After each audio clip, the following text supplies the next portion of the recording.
Welcome friends. Hello. मी आज तुम्हाला दाखवणार आहे उपम्याची रेसिपी. उपमा तर सगळेच बनवतात, पण काही वेळेला हा प्रश्न पडतो की आपण जसा उपमा हॉटेलमध्ये खातो त्या हिशोबाने आपला उपमा घरी का बनत नाही, कितीही प्रयत्न केले तरी. तर मी आज तुम्हाला एक खास ट्रिक देणार आहे. एक त्यामध्ये असा खास पदार्थ आपल्याला टाकायचा आहे की ज्यामुळे त्याची चव आहे ती टोटली जे उडपी हॉटेलमध्ये आपण मऊसूत उपमा खातो ना तशी येणार आहे. तर आपण रेसिपी स्टार्ट करूया. तर यामध्ये आता मी ऑइल ॲड करणार आहे.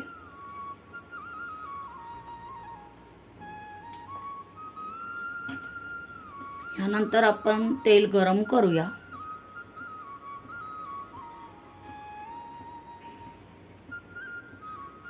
यानंतर यामध्ये मी उडदाची डाळ ॲड करणार आहे फोडणीसाठी.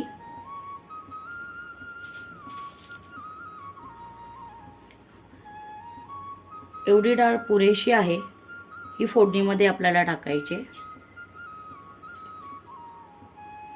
यानंतर आपल्याला ही जी राई आहे, मोहरी, ही आपल्याला ॲड करायची आहे फोडणीमध्ये. त्यानंतर मी हे थोडं जिरं टाकणार आहे.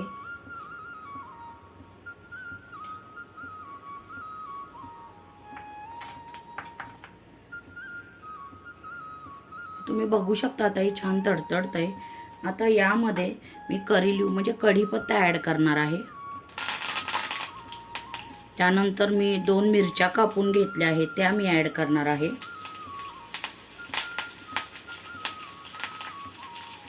यानंतर हा तुम्ही बघू शकता मी थोडासा कांदा घेतला आहे तो मी ॲड करणार आहे.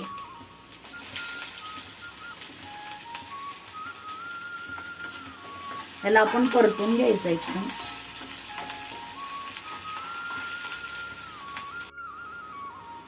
हे आपण बघू शकता कांदा जास्त असं आपल्याला लालसर करायचं नाहीये, फक्त ट्रान्सपरंट होईपर्यंत हे परतायचं आहे. आता यामध्ये मी पाणी ॲड करते.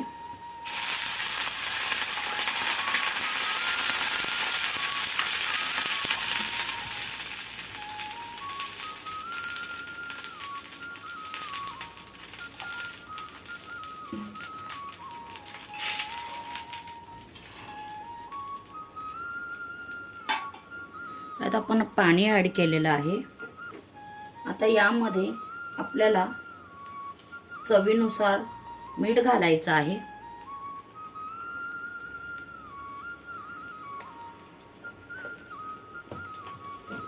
यानंतर आपल्याला थोडीशी साखर घालायची आहे यामध्ये चवीसाठी.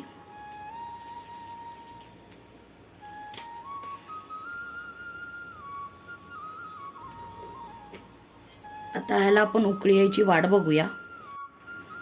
आणि मी जसं मगाशी सांगितलं होतं तर ह्यामध्ये आपल्याला एक स्पेशल पदार्थ ॲड करायचा आहे की ज्यामुळे तुम्हाला हॉटेलसारखी उडपी हॉटेलसारखी चव मिळेल आणि तुमचं उपीट जे आहे अगदी मऊसूत होईल.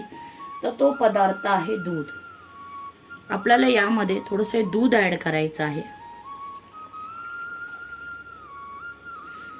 यामुळे उपीटची चव अगदी बदलून जाते आणि छान मऊसूत असा उपीट तयार होतं आपल्या घरच्या घरी.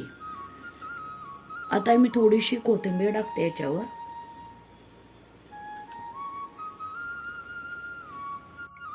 तुम्ही बघू शकता आता ह्याला उकळी आलेली आहे. तर यामध्ये मी हा जो रवा आहे तो ॲड करणार आहे.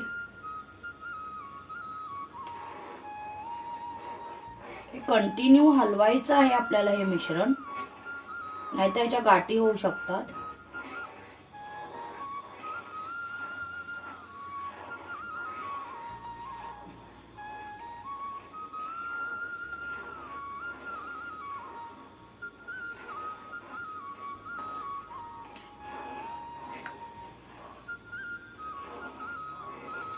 आता हे आपण छान शिजवून घेऊया. ते बघू शकता शिजायला लागला आहे आता आपला हा रवा. आता याच्यावर मी 2 मिनिटांसाठी झाकण ठेवणार आहे.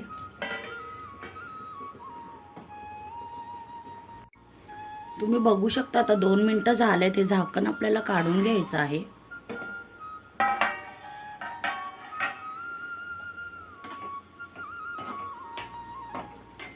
छान असं उपीट तयार झालंय आता.